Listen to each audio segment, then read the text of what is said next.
For the past couple of weeks, I have been playing a fucking unhealthy amount of Stardew Valley. I originally picked up the game over a year ago, but it didn't really click with me right off the bat. The gameplay loop didn't feel satisfying to me. It felt like there wasn't really anything to do. However, a short while ago, my friends started talking about how much they love it, so I was like, okay, maybe I need to give this another chance. It did not take long for it to click, and it has yet to unclick. I had about 4 hours of gameplay when I re-entered the old poo-poo farm just over a week ago now, and now I have 35 hours. Over an entire day out of the last 9 or 10 has just been Stardew Valley. But trust me, gaming is just a hobby. The gameplay loop very quickly became so engaging and exciting. Every time I felt like there was a dull moment, the game would hand me a new thing to work toward or a new place to go. There's never nothing to do in this game, and I absolutely love it for that. Almost a full in-game year into it, I was like, there can't possibly be anything left to discover. And then the game was like, here's a magnifying glass and a new collectible. Despite my embarrassing amount of playtime, I doubt I have experienced 50% of what this game has to offer. Meanwhile, Stardew Valley is not the only life sim I have on the Switch. My Animal Crossing island has been pretty much dormant for months. I played like 70 hours during the first couple of months, but after that I ran out of things to do. Like with the snap of my fingers, things were no longer exciting. Like, ever. A lot of people have these insane island setups where they recreated f***ing Undertale or whatever, but not only do I not have the patience for something like that, I just don't want to do it. Everything in Animal Crossing is a grind. That's the whole game. And it's not like that's a new development for New Horizons. Every Animal Crossing game is guilty of this. And I am using so many semicolons in this script, holy shit! All you do is grind fishing or bug catching, pay off your house, and wait for your next grinding goal. I understand that the game is meant to be simple and offer a sense of delayed satisfaction, but I am tired of the franchise only offering an hour of gameplay a day. It's hard to justify playing these games for such insane amounts of time when everything you do is so linear and boring. You get one exciting day out of tens, and everything else is just bland. It's like going to actual work after coming home from work. Once in a while you get a paycheck, but otherwise it's just a mundane, forgettable grind. Not to mention that everyone around you is two-dimensional and incapable of building a friendship with you. One of the things Animal Crossing strives for the most in its design is a sense of community. You're meant to feel like you're helping a town grow stronger. It's not meant to be just you. Otherwise, why would they have all these useless f***ing villagers? Once again, it's not just New Horizons that's the culprit here. Every game in the series has villagers that don't feel like people. It's impossible to have a sense of community when no one around you feels real. At that point, it no longer feels like a microcosm of paradise, it feels like a lonely, isolated island where you have to spend your days with faceless cardboard cutouts. Everybody always likes you and agrees with you, and that's just not something I like. When you're writing characters that are meant to be human, you have to recognize the existence of character flaws and quirks. They don't have to be painfully accurate like Shane's sheltered, introverted, abrasive lifestyle, but there should be something there at all. Maybe someone who doesn't really know how to communicate with other people very well, or someone who's kinda stupid, or someone who's annoyingly smart. Something at all that doesn't antagonize the characters, but gives them a third dimension that people can relate to. I can't relate to the fucking token buff guy or the one personality they made for the female characters. How am I supposed to interact with someone who just carries every conversation and talks about how great their day has been and how they hope your day's been great too? It's almost like an uncomfortable amount of politeness, which would be a genius character flaw if you actually f***ing wrote it that way. I know I sound unreasonably angry about f***ing Animal Crossing, but it's something that I really wanted to talk about. If we focus on character writing as one of the series' most important facets, we can see how it f***s everything else up when it's not executed properly. Without characters that grow and feel like friends, you can never feel more than a superficial connection to these fictional characters. I get that they're fictional, but just...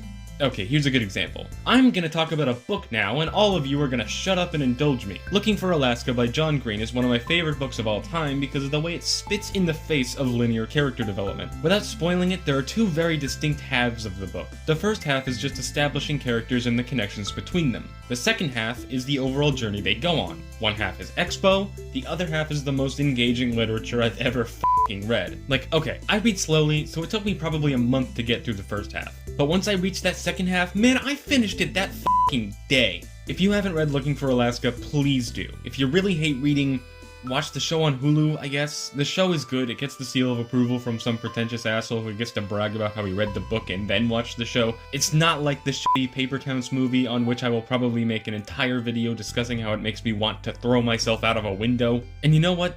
This kind of reminds me of another game, and that is Persona 5. That's right, you fucking idiot. I bet you clicked on this video going, oh, it's a Stardew Valley video. There's no way you can tie it to Persona 5. Well, you, I did it anyway. Persona has these weird things called social links, which are meant to tell a whole story in basically 10 parts. You're supposed to go from feeling like you have no idea who this guy is to feeling like he's your best friend. The reason why I bring this up is because Persona social links try to tell a Looking for Alaska story without the first half. Stories with high stakes and heavy conflicts that completely lack character establishment. If we bring it back to Stardew Valley, which this video is indeed still about, we can see the effectiveness of this first half strategy in practice. While Stardew Valley doesn't evolve its characters into this soul-defining, exciting second half, it doesn't really need to. Not everybody goes through things like that. The reason why Looking for Alaska has both of these parts is so that we can see these moving parts working in tandem. That's why I say it spits in the face of linear character development. A lesser writer would, and has, skipped over the first half because it's not nearly as exciting as a story that gets right into the mothers collapsing. Once again, without spoilers, if Looking for Alaska didn't have this first half,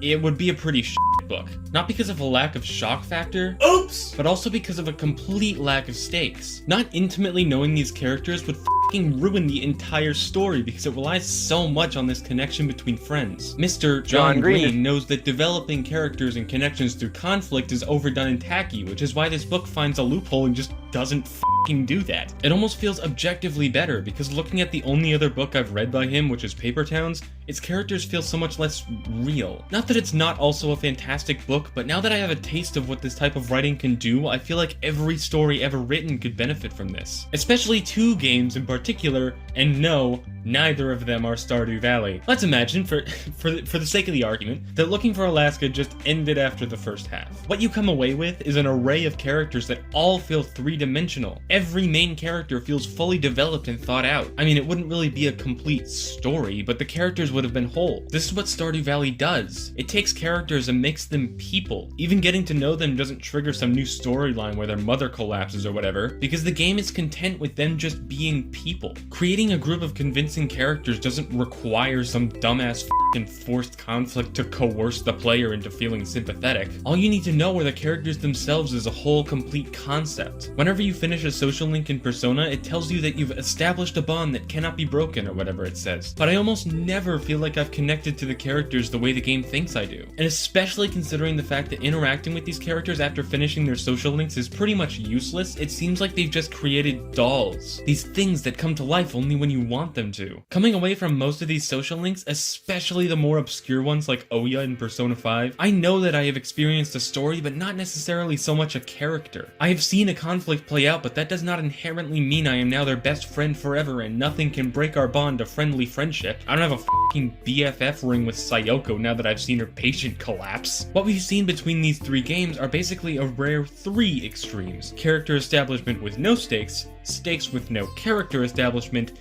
and then just fucking neither. Of course, we have also seen a book which demonstrates how to have your cake and eat it too, but that's neither here nor there. You, actually, it's both here and there. Each of these stories, except for Animal Crossing, can and should have their own ways of developing characters. It's just that, to me, the form of character development used in Stardew Valley is the one that helps create this ever-elusive feeling of true community. I'm endlessly impressed when I walk into an area and there's a moment you get to have between yourself and another character. Whenever this happens, they don't hunker down into a sulk and blab about how their mother collapsed. They're able to convey a character and their struggles with small and normal moments. One of my new favorite parts of the game is this cutscene between you and Shane, which I unfortunately didn't get very good footage of because I happened to be in Switch handheld mode when it started. But nothing really happens here. Shane just shares a beer with you and attempts to make small talk, which is so effective in communicating inner struggles and issues with the self. There's no conflict here besides the one that you can feel in the dialogue. Especially being a more sheltered and introverted person myself, I can so heavily relate to Shane. They didn't do any of this dumb fucking cliche dialogue shit like stuttering or excessive ums or uhs. They just let the dialogue speak for itself. Shane is a reclusive adult trying to be more talkative and friendly, but things don't just change suddenly. It reminds me of Futaba, actually. How her social link is about her trying to get over her anaclophobia, but, spoilers, in the end, she doesn't just become a more outgoing person. You can do all you can, but sometimes people will be people. That's why Futaba is my favorite social link in either of the Persona games I've played all the way through, and you probably don't have the knowledge of Persona social links required to change my mind. Futaba's social link isn't about a huge conflict. Sure, her friend was abused as a child, and that's heavy, but the fact that the story is still about Futaba lets us see so much of who she is without even having her mother collapse. Oh wait, I guess she kinda did. This is the exact kind of thing I think Persona needs more of. Less of this bullshit about mothers collapsing and f***ing massive conflicts that alienate the player from the character they interact with. Persona 5 does great at this with the teammates, but for whatever reason, every other social link in the game suffers from this awful form of storytelling. And don't even get me started on Persona 4. If you're looking for games that build a sense of belonging and community, Stardew Valley was practically made for you. Hell, if you play Animal Crossing, I implore you to give this a try. All in all, I feel like Stardew Valley is just better Animal Crossing. Everything Animal Crossing hopes to be. And honestly, I just brought up Persona as an excuse to bring up Persona because f*** you, this is my f***ing video.